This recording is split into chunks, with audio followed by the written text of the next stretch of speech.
Alors, cette soirée du festival, vous êtes déjà réveillés? Nous, toujours au taquet pour vous livrer votre Mac quotidien. Mais bien sûr, le festival, ce n'est pas que la soirée. Hier, nous avons eu la chance de rencontrer Claude Barras, le créateur de Ma vie de courgette. C'était au Mercelis et c'était chouette. Mais ne vous inquiétez pas pour aujourd'hui, il y a plein de belles choses aussi, dont le dernier Open Air Screening au Mont des Arts. Dernière grosse journée de festival avant la cérémonie de clôture demain. L'avant-dernier focus, ça sera sur le dernier court-métrage d'Olivier Magis et Frédéric Debeul, Mayday.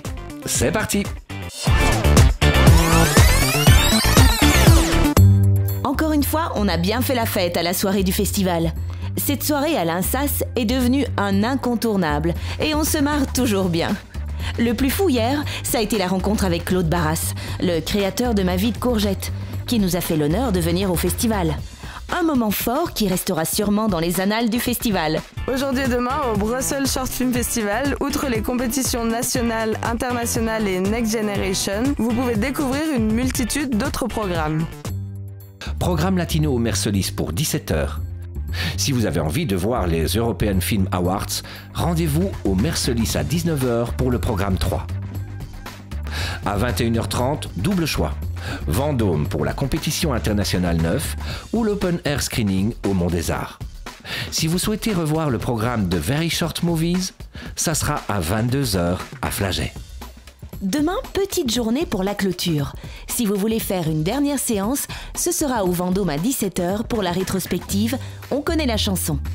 À 19h30, on vous attend tous pour la cérémonie de clôture à Flagey. On espère vous y voir nombreux. Vous trouverez toutes les infos et plus sur le site du festival www.bsff.be.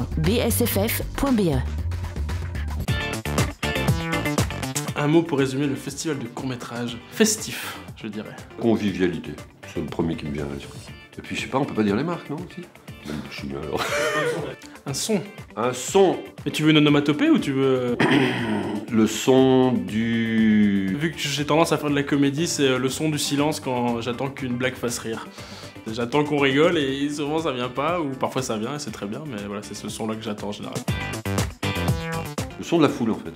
Parce qu'il y a toujours beaucoup de monde et j'aime beaucoup ça, qu'on arrive comme ça en masse dans la salle, que tout le monde s'exprime comme ça devant l'écran, j'aime beaucoup ça. Ouais, voilà.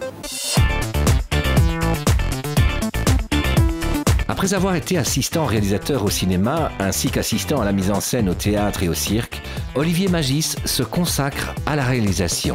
Son film de fin d'études, Le secret des dieux, et son documentaire Ion furent sélectionnés et primés dans de nombreux festivals. Il a déjà collaboré avec Frédéric Debeul sur le film L'Enchère. Aujourd'hui, ils reviennent à deux avec ce court-métrage Mayday, à découvrir à 14h à Flagey.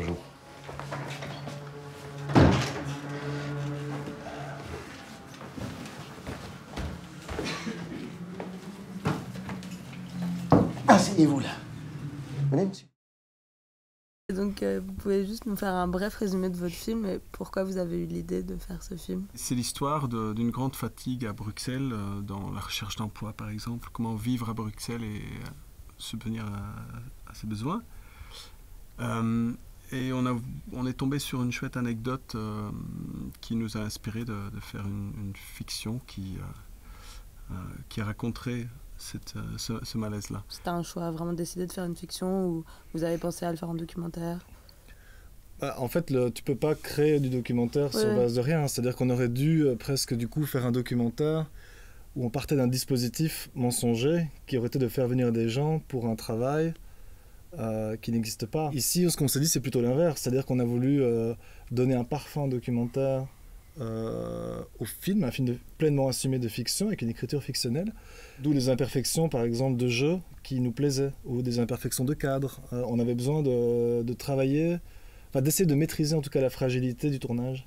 Et c'était difficile de co-réaliser, d'être à deux pour un projet ou ça va, vous êtes bien entendu? En fait, j'ai jamais fait un film qui a été plus facile à faire que celui-là. J'en ai fait que 3 au niveau professionnel. Et c'est le premier qui s'est bien passé en fait. Donc je pense pas qu'on s'est même mal entendu une seule fois de l'écriture jusqu'à l'affiche.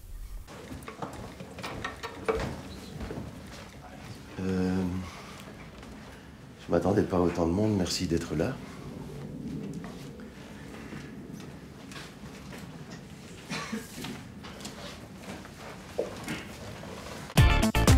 À demain pour la cérémonie de clôture.